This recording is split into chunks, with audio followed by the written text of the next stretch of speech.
চোখে আঙুল দিয়ে দেখে গেল কীরকম আনসেফ অবস্থায় আর্টিস্টদের কাজ করতে হয়। পুরোপুরি অসহায় অবস্থায় তারা আছে। এই টাকা রোজগার করতে গিয়ে এরকম সাংঘাতিক রকম রিস্কের মধ্যে যাচ্ছে, অসম্মানের মধ্যে যাচ্ছে। এর একটা প্রতিবাদ হওয়া উচিত, এটা পাল্টানো উচিত।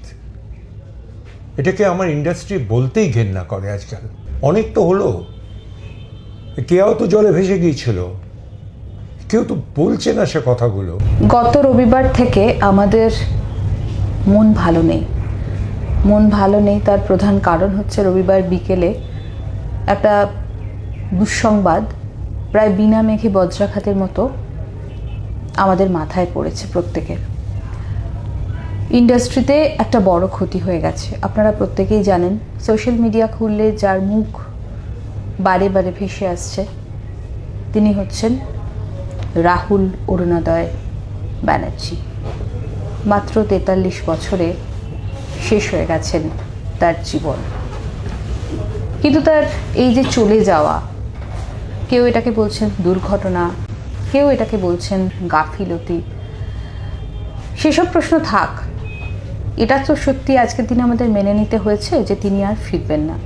সেই বিষয় নিয়ে আজকে আমরা একবার কথা বলবো অত্যন্ত প্রবীণ একজন অভিনেতা, যিনি একজন প্রখ্যাত চিকিৎসক এবং রাহুল অরুণোদয় ব্যানার্জির সঙ্গে যিনি বহু সিরিয়ালে একসঙ্গে অভিনয় করেছেন, প্রখ্যাত চিকিৎসক, স্বনামধন্য অভিনেতা বাসুদেব মুখোপাধ্যায়। স্যার নমস্কার। নমস্কার। খুব খারাপ একটা বিষয় নিয়ে আজকে আমাকে আপনার সাথে কথা বলতে হচ্ছে, কিন্তু আপনার সাথে কথা বলার মূল জায়গাটা এটাই যে আপনি এতটাই একজন প্রবীণ অভিনেতা এবং সিরিয়াল ইন্ডাস্ট্রি বা সিনেমা ইন্ডাস্ট্রিতে দীর্ঘদিন ধরে আপনি চড়াই উতরাই দেখেছেন। যদিও ব্যক্তিগতভাবে আপনার সেই চড়াই উতরায় আপনার কোনো সমস্যা বিষয় হয় না, তার কারণ আপনি একজন প্রখ্যাত চিকিৎসকও বটে। এই রাহুল অরুণোদয় বন্দ্যোপাধ্যায়ের সঙ্গে আপনি একদম কাছাকাছি মিশেছেন, অভিনয় করেছেন, সন্তান তুল্য আপনার বলাই চলে। তারই যে চলে যাওয়াটা, এটা আমাদের ইন্ডাস্ট্রির, বাংলা টলিউড ইন্ডাস্ট্রির ঠিক কত বড় ক্ষতি, কি বলবেন স্যার? রাহুল সম্বন্ধে কিছু বলাটাই খুব কষ্টের। হয়তো গলাটা বুঝে আসবে, কিছু মনে করবেন না। ওর সঙ্গে তো অভিনয় করেছি, কিন্তু এমন একটা ট্যালেন্টেড ছেলেই বলবো, ছেলেই তো বয়সী, চলে যাবে ভাবতেও পারিনি।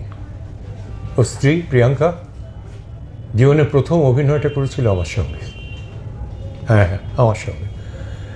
আমি বোধহয় ওর শ্বশুরমশাই হয়েছিলাম বা কিছু একটা। বাবা, রাহুলের যেটা সব থেকে বড় কথা ছিল যে ভেরি আপরাইট ম্যান। ও জানতো টু কল স্পেড এ স্পেড। কোনো রাগ ঢাক কিছু ছিল না, সেইভাবেই চলত। প্রচুর ঝড়ঝাপটা গেছে ওর ওপর দিয়ে, অনেক কিছুর সাক্ষী অনেকেই আছেন। কিন্তু এইভাবে মৃত্যুটাকে মেনে নেওয়া যায় না। বিশেষ করে আমি একটা ডাক্তার, একটা লাংস ভর্তি বালি হয় কি করে জানি আমি, চোরাবালি না হলে এটা হয় না। তো যখন তালসারিতে সবাই জানে চোরাবালি আছে, এইসব আছে, তাহলে ওই রকম শটটা নেওয়া হচ্ছিল কেন? ওটা হেঁটে চলে যাচ্ছে, আমি তো চোখে দেখেছি শটটা।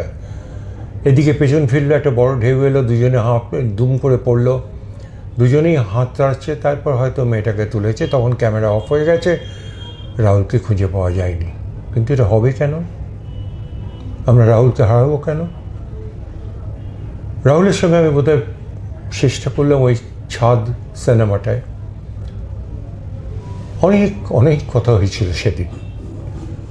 আর যে বাড়িটায় শুটিং হয়েছিল সেটাও আমাদেরই বাড়ি, বাগবাজারের একটা বাড়ি।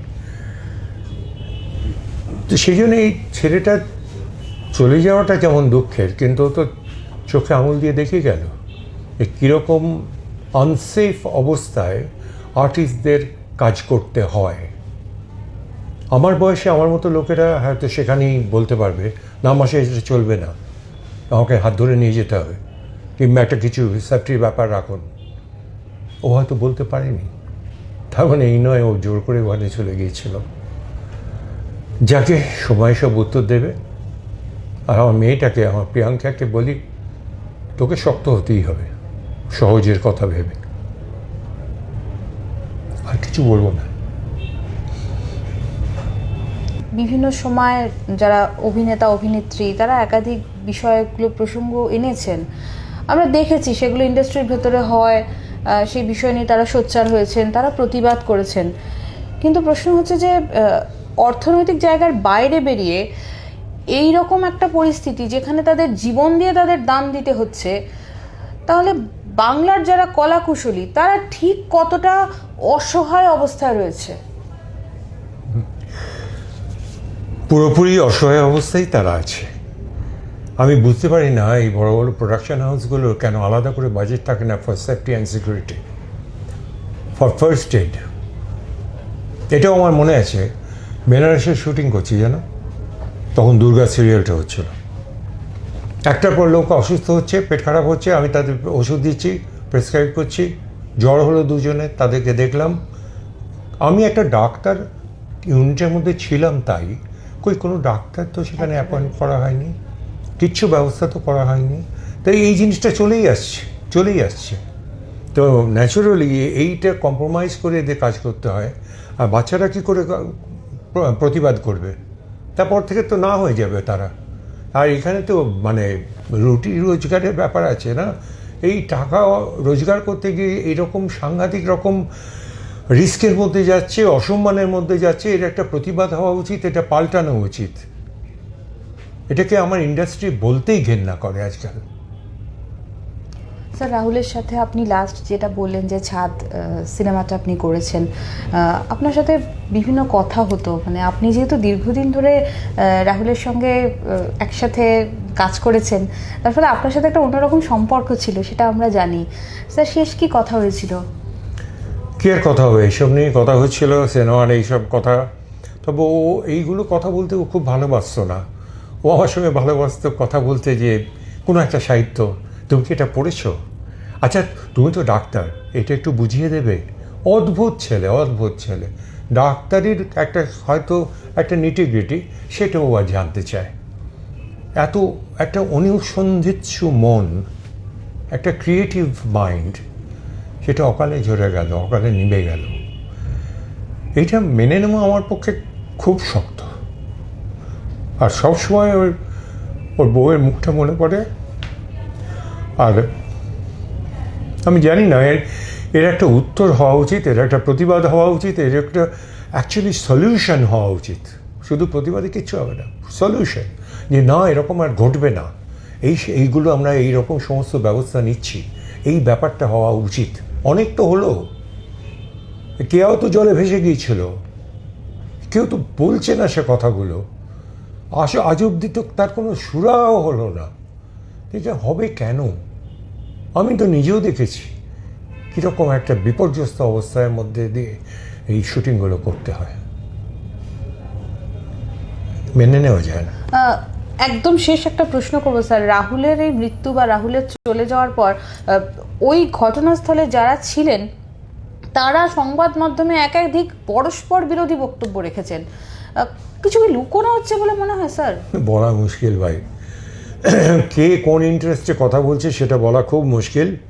তবে ওখানকার লোকাল লোকেদের সঙ্গে কথা বললেই দেখতে পাবে যে ওরা কোনো রকম নলিয়ার ব্যবস্থা রাখেনি, কোনো বোট ছিল না কাছে। ওরা যখন হেঁটে যাচ্ছিল, সেই শটটা পুলিশ যেটা নিয়েছে সেটা দেখলেই বুঝতে পারবে যে ধারে কাছে কোথাও কিচ্ছু নেই। দুজনে হেঁটে যাচ্ছে, একটা ঢেউ একটু উঁচু উঠলো, কোমর বেশি নয়। ওরা এদিকে টার্ন করলো, মানে টুয়ার্ডস ক্যামেরা বোধহয়, কিংবা তীরের দিকে কিছু দেখতে গেল, ধমাস করে একটা আছাড় খেয়ে দুজনেই পড়লো। এই পর্যন্ত শট, তারপর কাট।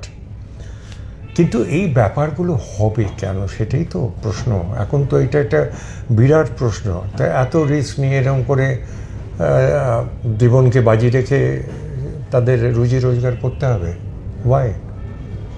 এরকম তো কোনো বাধ্যবাধকতা থাকা উচিত নয়। এবার তো ভাবার সময় এসছে, যারা এগুলো করাচ্ছেন, ভাবুন না, একটু না হয় বাজেট বাড়বে, একটু বাজেট বাড়বে শুধু এইটুকুর জন্যে, বেশি বাড়ে না তো। এতদিন ইন্ডাস্ট্রির মধ্যে থেকে দেখেছি তো। কিন্তু এটা নেওয়া হয় না। কারণ কি বলুন তো, টেকেন ফর গ্রান্টেড, ও হয়ে যাবে, ও কিছু হবে না। এই যে ও হয়ে যাবে, হবে না, তার মাঝখানে যখন এটা হয় না, তখন আর সামলানো যায় না, তখন আরেকটা ওই রাহুল অরুণোদয় ব্যানার্জি হয়।